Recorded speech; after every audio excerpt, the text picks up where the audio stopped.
manifestos. It is things that they say on political platforms. And when it comes to the manifestos, like we all know, it's a social contract that we have with the political parties. So that one is documented. But some of these ones that are not necessarily documented, I will not call them loose though, but are not documented. You say them. And somebody must sit back and say, oh, Charlie, I need a phone. Oh, Charlie, I need 1,000 cities to start a business. Oh, I bring containers and duties are high. Okay. And the person listens to it and votes for you, and you don't fulfill your part of the bargain. You've taken the person for a ride. You've taken the person for a fool. So that's why I ask, how can we even hold them accountable when these things are said and are not implemented or, presented or given to the Ghanaian? Yeah, that's what I'm saying. It's a different conversation. Once we finish the campaigning, once we finish the elections, and then it is over, there are institutions of state, including the media, which is a very key institution when it comes to holding government accountable. The opposition, if they are vibrant enough, the CSOs are all there to take the civil society organization. Like there are state institutions, there are institutions that are supposed to make sure that yes, this is what the person said when he was coming to power. Now he is in power. It's our duty. So has the media made it a duty? Has the opposition made it a duty? Has the CSOs made it a duty? So if those institutions are failing to work, that's a different thing. But once we are campaigning, you have to be on top of the game. You agree with what Dr. Yakubu said? Not necessarily. You see, I believe that we have to mainstream some kind of integrity into our politics and governance at all levels. This report the Afrobarometer we shared recently, people were really concerned about integrity of leadership. And it has been one of their main governance concern. And if you are going to communicate in a way that the people might feel that you are taking them for granted or you disrespect them, I'm not sure it is going to inure to your benefit, even today. Because let me say that if you analyze the Ghanaian political system, you will realize that the middle class is growing by day. And the essence of this middle class is that this is that community that will take up issues and analyze it very well, like maybe we are doing now. Now, if you look at the political parties, both NDC and NPP, none of them has that population that can make them win elections. None of them. So each one of them needs this middle class to support them in order to win.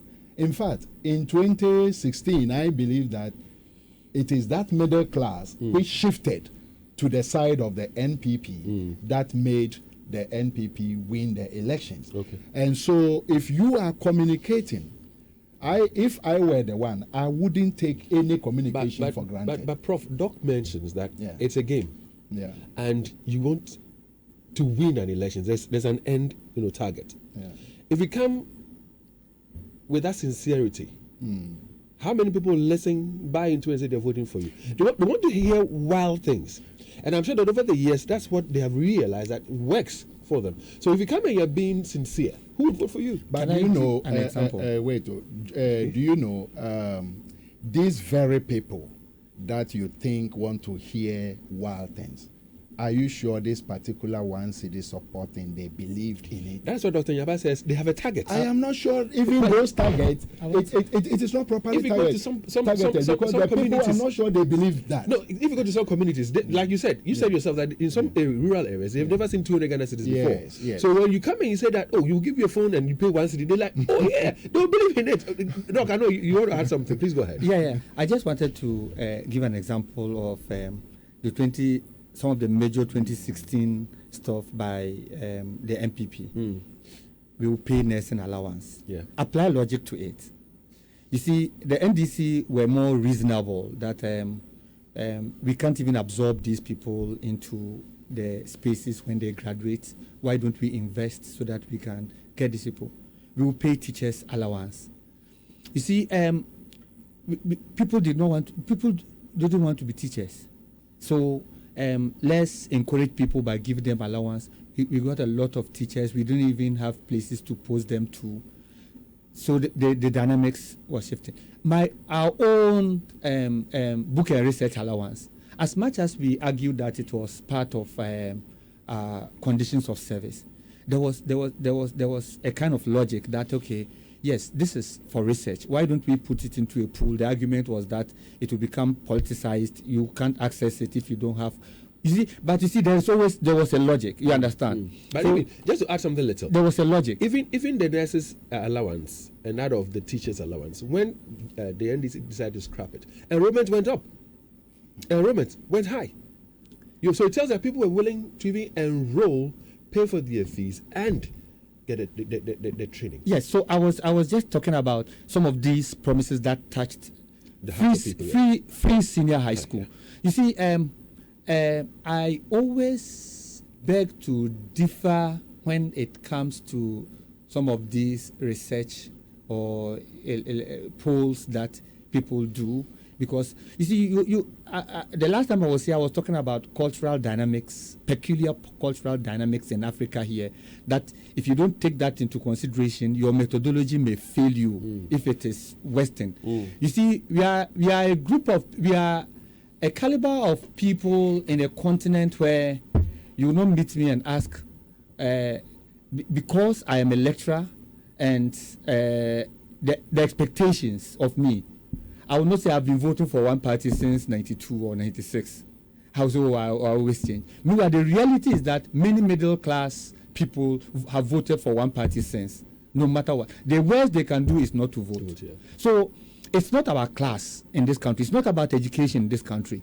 You see, what wowed people into the 2016 thing was the youth. The youth. That was a very significant factor. And then, you see, parents who will feel like, okay, they said, feel senior high school. I have a couple of kids coming through. Why don't I support this agenda? It is not necessarily a middle class thing here in this country. And I have not taken time to. No, I'm not talking about. Yeah, the contribute. But again, but Doc, you would agree with me that for the free senior high school, it was documented, in their manifestos. But some of these things that they say, those are not documented, and that's why I was asking whether we can hold them accountable for some of the things they say, they promise, although it might not be in their manifestos. But I want to know this: